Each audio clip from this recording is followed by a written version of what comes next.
የቀያይ ሰይጣኖቹ ቤተሰቦች የቲያትር ኦፍ ድሪምስ አፍቃሪዎች ታላቁ ክለባችንን መልሰን ወደ ነበረበት የክብር ማማ ላይ ለመስቀል የምናደርገው ጉዞ አዲስ ምዕራፍ ላይ ደርሷል። ባለፉት ዓመታት በመሃል ሜዳችን ላይ የነበረው መፍሰስ የተጋጣሚዎች በቀላሉ ሰንጥቆ መግባትና የኃይል ሚዛን መጓደል ሁላችንንም ሲያስቆጣና ልባችንን ሲያደማ እንደነበረ አይዘነጋም። ሆኖም አሁን ያ ዘመን ሊያበቃ ይመስላል። የካስሜሮ መሰናበትና ማኑኤል ኡጋርቴ በዓለም ዋንጫ ላይ ያስተናገደው ከባድ የጉልበት ጉዳት ክፍተቱን ቢያሰፋውም ክለባችን ማንቸስተር ዩናይትድ ለአሰልጣኝ ማይክል ካሪክ የሚሆን ፍጹም የመሃል ሜዳ አውራ አግኝቷል። ለረጅም ጊዜ ስንጠብቁ የነበረው በጉጉት ስንከታተለው የነበረው ያ የብራይተኑ የ22 ዓመት ካሜሩናዊው የኃይል ማማ ካርሎስ ባሌባ በመጨረሻም ወደ ኦልድ ትራፎርድ ለመምጣት ተቃርቧል። ይህ ዝውውር ዝም ብሎ የተጫዋች ግዢ አይደለም። የዩናይትድን የመሃል ሜዳ መንፈስና ታላቅነት እንደገና የመገንባት ታላቅ ስትራቴጂ ነው። ዛሬ በዚህ ቪዲዮ የዝውውሩ ሙሉ ዝርዝር፣ የገንዘብ ጉዳዩንና ባሌባ በታክቲክ ደረጃ ለቡድናችን ምን ይዞ እንደሚመጣ በሰፊው እንመለከታለን። እስከ መጨረሻው አብራችሁን ቆዩ።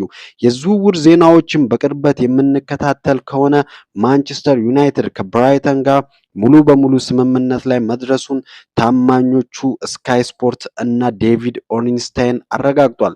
ዩናይትድ ለዚህ ዝውውር በቋሚነት 65 ሚሊዮን ፓውንድ የሚከፍል ሲሆን ከተጫዋቹ አቋምና ስኬት ጋር ተያይዞ የሚታይ ተጨማሪ 5 ሚሊዮን ፓውንድ በአጠቃላይ 7 ሚሊዮን ፓውንድ ፓኬጅ አቅርቦ ብራይተንን አስማምቶታል። ብራይተን ባለፈው የውድድር ዘመን ለተጫዋቹ ከ100 ሚሊዮን ፓውንድ በላይ ይፈልግ የነበረ ቢሆንም የዩናይትድ የበላይ አመራሮች እነ ኦማር ቤርዳ እና ጄንስ ዌልኮክ በትዕግስት በመደራደር የዝውውር ዋጋውን በ50 ሚሊዮን ፓውንድ ያህል እንዲቀንስ አድርገውታል። ተጫዋቹ ራሱ ወደ ዩናይትድ ለመምጣት የነበረው ከፍተኛ ፍላጎትና የግል ጥቅማ ጥቅም ስምምነቱን ቀድሞ ማጠናቀቁ ለዚህ ስኬት ትልቅ አስተዋጽኦ ነበረው። አሁን ላይ ባሌባ የ5 ዓመት ኮንትራት ለመፈረም እናም የሕክምና ምርመራውን ለማድረግ ተዘጋጅቷል። ምንም እንኳን በቅድመ ውድድር ዝግጅት ወቅት የቁርጭምጭሚት ጉዳት ቢያጋጥመውም የጉዳቱ መጠን ቀላል በመሆኑ በጥቂት ሳምንት ውስጥ ወደ ሜዳ እንደሚመለስም ተረጋግጧል። አሁን ወደ ዋናውና ወደ ታክቲካዊ ጉዳይ ስናልፍ ካርሎስ ባሌባ በአሰልጣኝ ማይክል ካሪክ ስር ምን አይነት ሚና ይኖረዋል?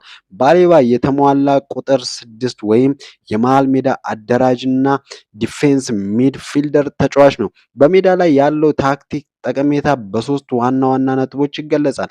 አንደኛው የኳስ ማውጣት ብቃት ወይም ፕሬስ ሬዚስተንስ ኤንድ ፖል ፕሮግሬሽን ሲሆን ባሌባ በተከላካዮች ኳስ ተረክቦ በተጋጣሚ ከፍተኛ ጫና ውስጥ እንኳን ሳይደናገጥ ኳስን ወደፊት የመግፋት ድንቅ ተሰጥኦ አለው። ባለፈው የውድድር ዘመን ብራይተን ቤት የነበረው የፓስ ስኬት ወይም ፓሲንግ ኮምፕሊሽን 87% አካባቢ መሆኑ ይህንን ያሳያል። ይህ ለዩናይትድ ትልቅ እፎይታ ነው፣ ምክንያቱም ቡድናችን ከጀርባ ኳስ መስርቶ ለመውጣት ሲቸገር የነበረውን ችግር ሙሉ በሙሉ ይቀርፋል። ሁለተኛው የመሃል ሜዳ ኃይልና ጉልበት ሲሆን የ22 ዓመቱ ካሜሩናዊ በጉልበትና በታክቲክ ንባቡ የታወቀ ነው። የተጋጣሚን ኳስ በመቁረጥ እናም በአየር ላይም ሆነ በምድር ላይ የሚደረጉ ፍልሚያዎችን በማሸነፍ ረገድ አስደናቂ ቁጥር አለው። ይህ ማለት በተከላካይ መስመራችን ፊት ለፊት እንደ ጠንካራ ጋሻ በመሆን የተከላካዮቻችንን ጫና ይቀንሳል። ሶስተኛ ለኮቢው ማይኖ የሚሰጠው ነፃነት ሲሆን ይህ ምናልባት የዝውውሩ ትልቅ የታክቲክ ሚስጥር ሊሆን ይችላል።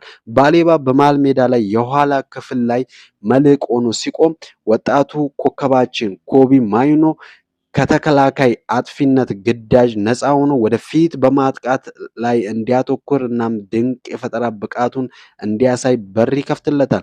በዚህ ክረምት ማንቸስተር ዩናይትድ የመሃል ሜዳውን ለማጠናከር ትልቅ ስራም ሰርቷል። ከቼልሲ የመጣው አንድሬው ሳንቶስ እና ከአስቶን ቪላ የመጣው ልምድ ያለው ዩሪ ቴልማንስ ዝውውሩ ማከናወኑ ይታወሳል። አሁን የካርሎስ ባሌባ መጨመር የአሰልጣኝ ማይክል ካሪክ ስብስብ የተሟላና ሚዛናዊ ያደርጓል። ካሪክ በቅርብ በሰጡት አስተያየት የማንኛውም ታላቅ ቡድን ጥንካሬ የሚጀምረው ከቡድኑ የአከርካሪ አጥንት ወይም ከመሃል ሜዳ ነው ማለታቸው አይዘነጋም። ባሌባ፣ ማይኖ፣ ብሩኖ ፈርናንዴዝ፣ ቴልማንስን እና ሳንቶስ የሚገኙበት የመሃል ሜዳ ስብስብ ደግሞ ዩናይትድን በፕሪሚየር ሊጉም ሆነ በአውሮፓ መድረክ ዳግም አስፈሪ ለማድረግ በቂ አቅም ያለው ነው።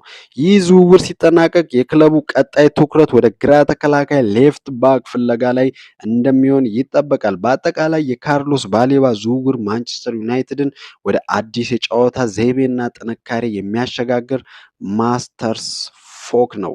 አሁን ጥያቄውን ወደ እናንተ ላምራው።